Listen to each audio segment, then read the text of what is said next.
tasawuf yang dibawa oleh Ustadz Husain ini merupakan tasawuf yang tidak meninggalkan syariat. Karena Nabi kita ini membawa syariat. Nah, kita sebagai pengikutnya kok mau meninggalkan syariat, ini kok lucu ya. Jadi seperti itu. Jadi itu salah satunya saja. Baik, untuk selanjutnya akan disampaikan oleh Bapak Dr. Waryani Fajarianto. Kepada beliau kami persilahkan. Assalamualaikum warahmatullahi ta'ala wabarakatuh. Asyhadu an la ilaha illallah, asyhadu anna Muhammadar Rasulullah. Allahumma salli ala Muhammad wa ala ali Muhammad la nabiyya ba'dah, amma ba'du.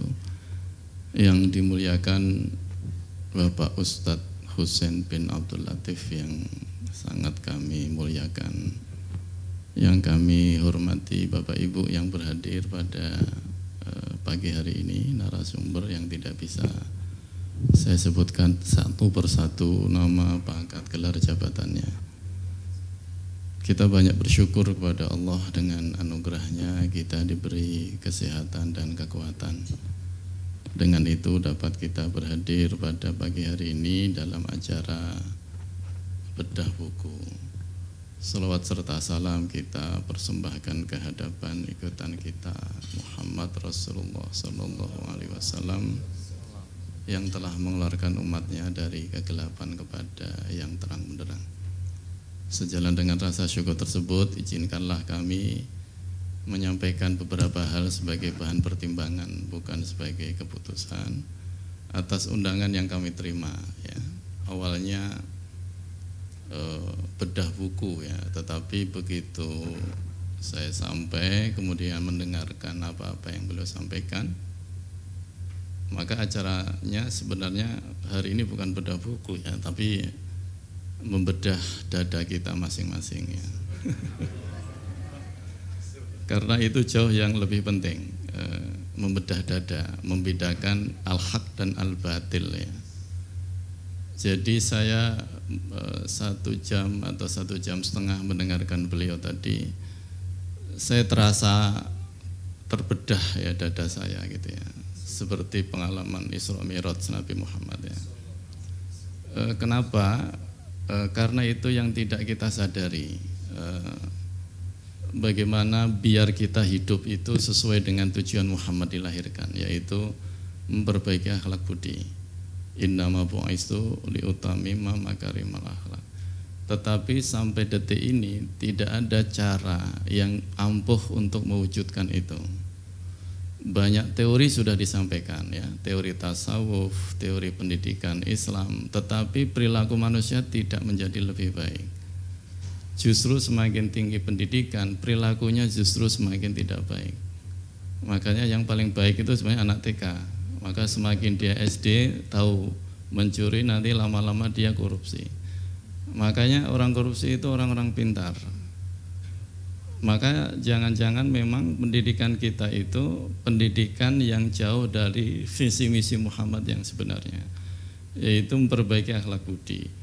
Kami yang setiap hari berjumpa dengan mahasiswa ya di perguruan tinggi keagamaan, sampai kehilangan cara bagaimana biar hidup kita lebih baik dari sebelumnya. Nah, setelah merenung panjang, memang akhlak budi itu tidak bisa diwujudkan, diselesaikan tanpa bantuan Muhammad itu. Karena ketika beliau mengatakan innama bu'istu liutamima makarimal akhlak, itu hak prerogatif untuk mengatakan hanya aku yang bisa memperbaikinya. Tinggal bagaimana caranya, itu yang mungkin belum kita ketahui. Maka kita bersyukur ya, bersyukur atas apa yang tadi sudah beliau sampaikan, pengalaman ya. Karena memang agama itu harus disampaikan oleh orang yang punya pengalaman, bukan orang yang membaca keterangan. Karena kalau membaca keterangan itu nanti pakai metode silsilah. Tetapi kalau menggunakan pengalaman itu metodenya wasilah. Maka tasawuf jalan wali itu menggunakan metode silsilah dari guru ke guru. Adapun tasawuf jalan nabi itu pakai metode wasilah. Maka disebut ya ayyuhalladzina amanu taqullaha wabtaghu ilaihil wasilah. wajahidu fisabilihi la'alakum tuflihun, dan itu diulang-ulang dalam doa setelah adzan. Yang kita juga mungkin tidak sadar bahwa doa itu sangat luar biasa. Ati Muhammadanil wasilata wal fadilah wa ba'asu maqaman mahmudan alladzi wa'ada, dan seterusnya dan seterusnya.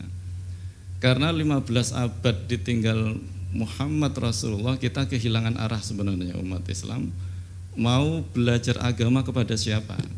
Karena 124.000 nabi, 313 rasul, tidak ada yang sekolah.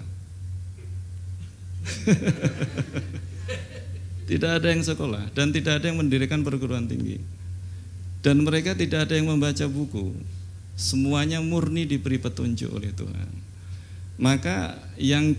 Makanya yang kita tunggu itu sebenarnya orang yang mendapatkan petunjuk, sehingga kita belajar dari beliau. Makanya ya Mas harus bersyukur dengan apa yang beliau alami tahun 78. Yang saat itu saya belum lahir. Seandainya saya lahir, saya langsung mencari beliau karena saya lahirnya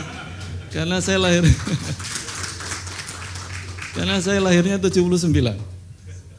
Jadi 1 tahun setelah beliau mengalami tadi, saya baru lahir. Maka mendengarkan cerita beliau, akhirnya saya introspeksi. Bapak Ibu, saya S1, S2, S3 Fakultas Syariah ya. Kemudian tahun 2006 saya menempuh S3 di Al-Azhar Kairo. Disitulah saya ikut tarekat.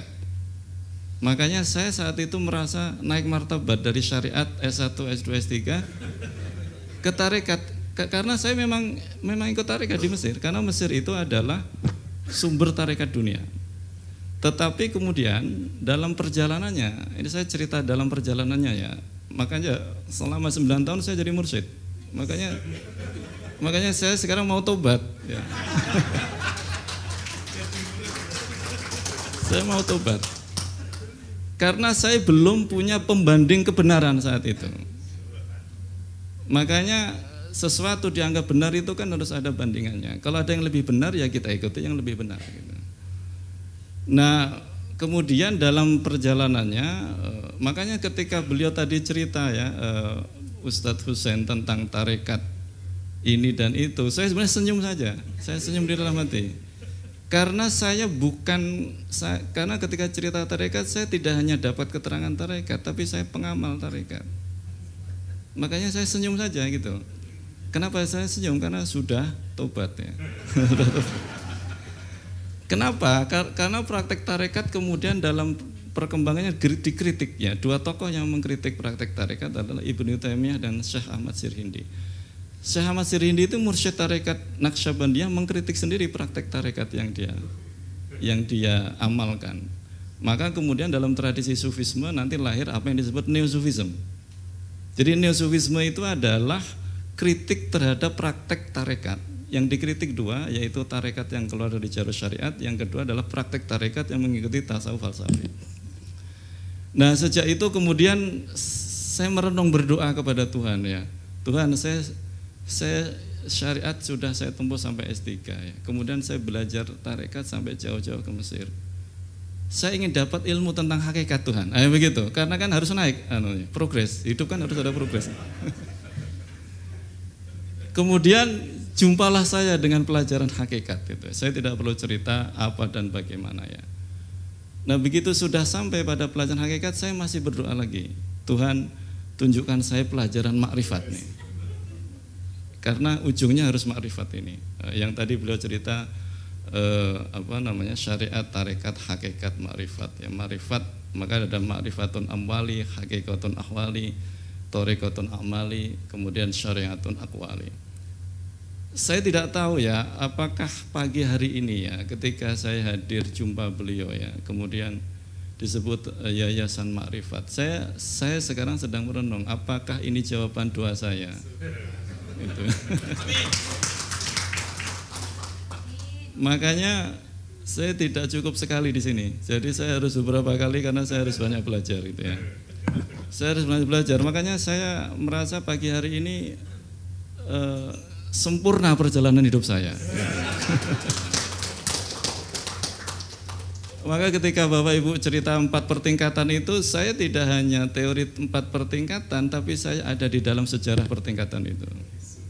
Makanya saya tidak tahu ya, tadi ada yang cerita kita sudah seminar di mana-mana ya, di sana. Ya semoga nanti ada kesempatannya lagi ya, bisa bersama beliau ya. Makanya kita doakan semoga Ustadz Husain selalu sehat, kuat ya, karena tanpa beliau pengalaman itu yang sangat luar biasa, dan pengalaman itu tidak ada caranya. Yahdi ma yasha. Jadi hanya Allah yang menghendakinya. Maka seberapapun kita ingin dapat pengalaman gak akan bisa jika tidak dikehendaki. Maka kita menghendaki belum tentu dikehendaki. Tapi kita gak menghendaki bisa jadi dikehendaki. Ada juga yang menghendaki dan dikehendaki. Ketika Tuhan sudah menghendaki, siapa saja bisa mendapatkan petunjuk itu. Dan itulah cara Tuhan mendidik kita semua melalui yang diberi petunjuk. Makanya kita sekarang belajar agama kan menjadi bingung ya, kita mau berpegang kepada agama yang seperti apa.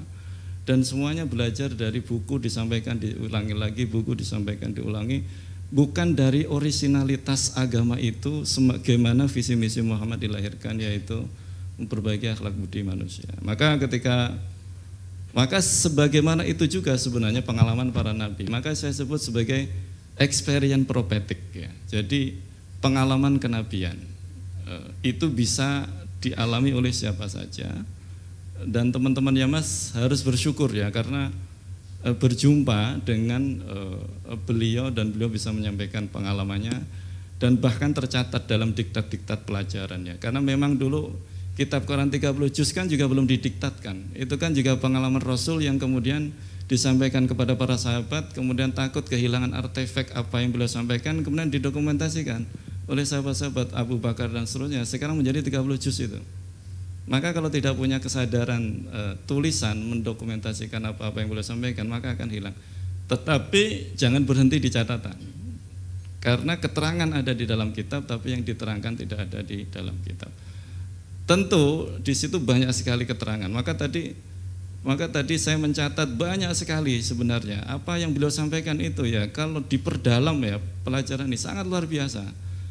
Kenapa saya bisa merespon begitu? Karena saya punya basis itu, basis keilmuan yang beliau sampaikan.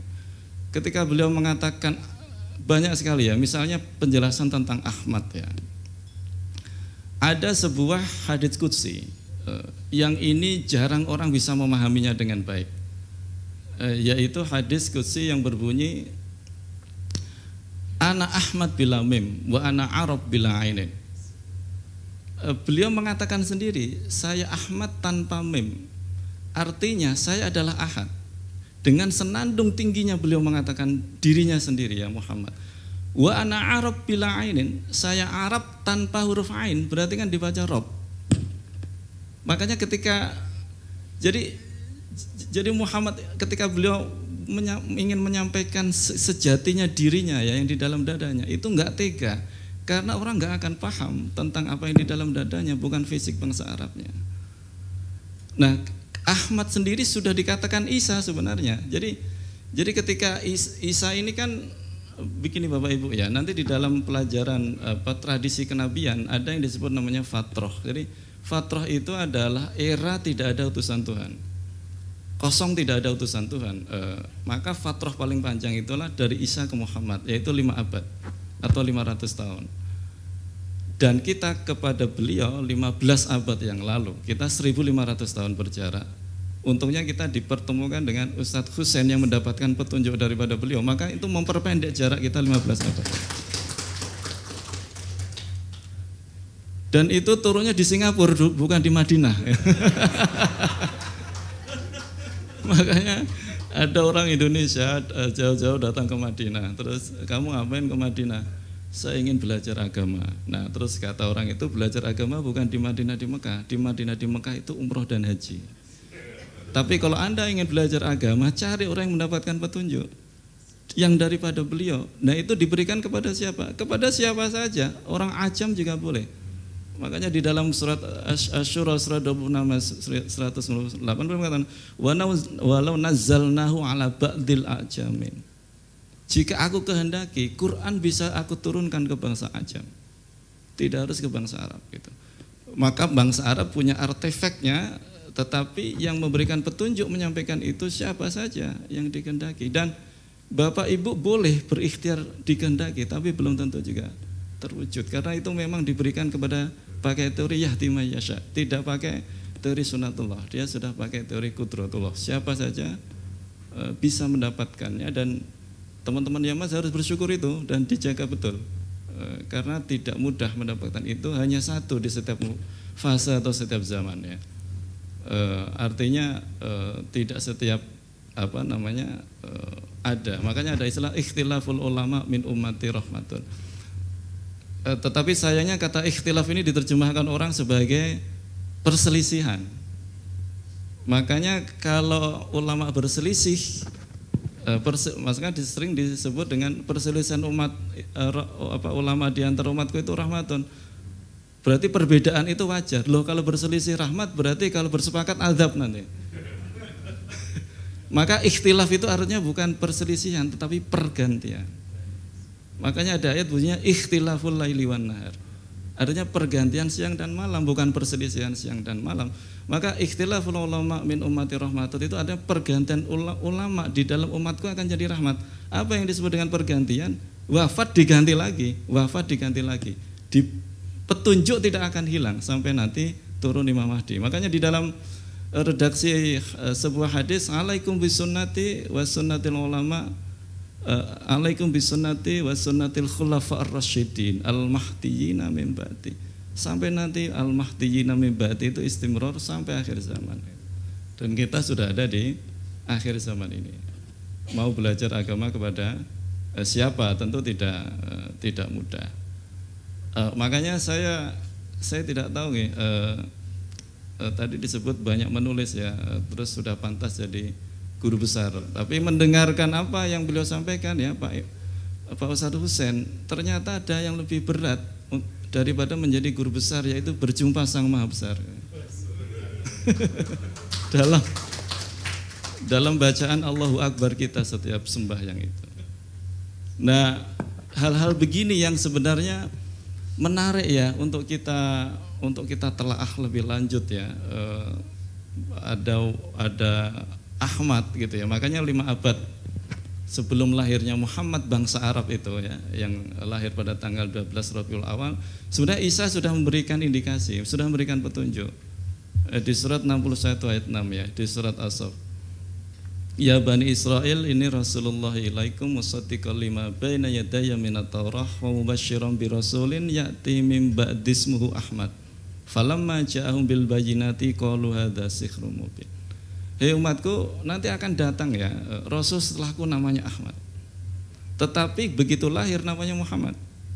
Karena memang yang diceritakan Isa ini bukan fisiknya bangsa Arab, tetapi non fisiknya yang nanti akan lahir fisik bernama Muhammad, yang beliau disebut sebagai Nur Allah dan seterusnya. Tetapi kita tidak menangkap itu, tidak menangkap pesan Isa ketika nanti yang datang namanya Ahmad itu. Maka kemudian ditegaskan lagi oleh Muhammad, Ana Ahmad bila mem, ditegaskan lagi oleh beliau. Iya benar, saya Ahmad tanpa huruf mem ya, begitu. Artinya ahad, itulah yang dimaksud qul huwallahu ahad, Allahus samad, lam yalid wa lam yulad wa lam yakul lahu kufuwan ahad. Jadi apa yang disampaikan beliau, saya tinggal nanti teman-teman ya Mas membuat metode ya, metode bagaimana pelajaran beliau itu betul-betul tersosialisasi. Bahkan tadi ada ungkapan seandainya umat manusia seluruh dunia ya memahami pelajaran ini, mereka pasti baik gitu, karena PR kita itu tidak memahami diri kita. Siapa diri kita ini? Man arafa nafsah faqad arafa rabbah. Barang siapa tahu dirinya, dia tahu Tuhannya. Kan selama ini kita tidak tahu diri kita. Karena tidak tahu diri maka sok tahu diri gitu loh. Karena tidak tahu diri maka binasa diri. Makanya ilmu mengenal diri itu menjadi penting sekali. Siapa diri kita, asal usul kita dari mana, kemudian apa itu makrifat ya. Ada yang mengatakan makrifatullah atau makrifat billah.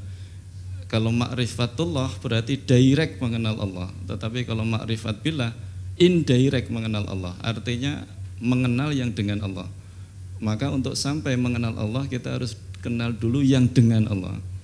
Karena yang dengan Allah itu Muhammad, maka kita harus kenal beliau karena beliau yang memperkenalkan kita kepada Allah. Makanya disebut wasilah. Makanya nanti ada in kuntum tuhibbunallaha fattabi'uni kata Muhammad, atau wa may yuti'ir rasul faqad atallah kata beliau. Tergantung dari mana posisi kita bisa sampai kepada Allah ini. Maka sangat luar biasa ya. Maka kita mempersiapkan diri saja ya. Wadahnya dikosongkan ya, jangan merasa punya, karena kalau merasa punya nanti susah menerima informasi baru. Maka la ilma lana illa ma 'allamtana, dikosongkan ya, diterima ya, kemudian diamalkan. Nah, kalau sudah sampai titik itu maka kita semua akan menjadi baik semua. Dan terima kasih saya sudah hadir di tempat ini dan sudah terdokumentasikan ya apa-apa yang beliau sampaikan. Itu bagi saya harta karun ya. Harta karun disimpan, tetapi jangan hanya disimpan, harus dipelajari, dikaji dan diamalkan sampai titik betul-betul ma'rifatullah ya. Karena dari ma'rifat kembali ke ma'rifat lagi. Maka awaruddin ma'rifatullah, awal beragama mengenal Allah, ma'rifatun amwali, ma'rifat itu modalku, maka memang modal kita ma'rifat. Begitu tidak kita miliki modal yang bernama makrifat, ya kita tidak bisa berbuat apa-apa. Dan beliau Ustadz Husain mengembalikan modal itu, menunjukkan modal kita itu agar kita bisa kembali kepada beliau. Dan sekali lagi saya tidak akan banyak bercerita, karena memang apa yang beliau alami sebagai pengalaman ini sebenarnya tidak bisa diukur dengan cara-cara kaum akademisi ya. Karena pengalaman itu gimana ya? Pengalaman itu kan susah menjadi ukurannya.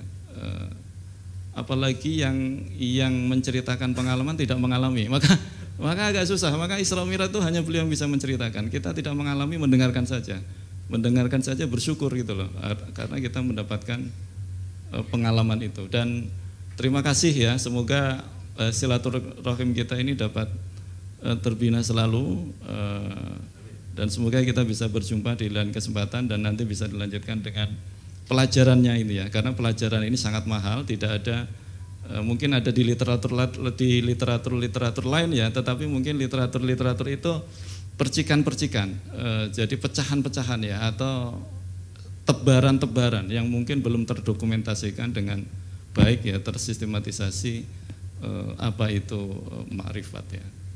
Saya kira itu yang bisa saya sampaikan ya. Saya tidak tahu ini membedah atau tidak ya.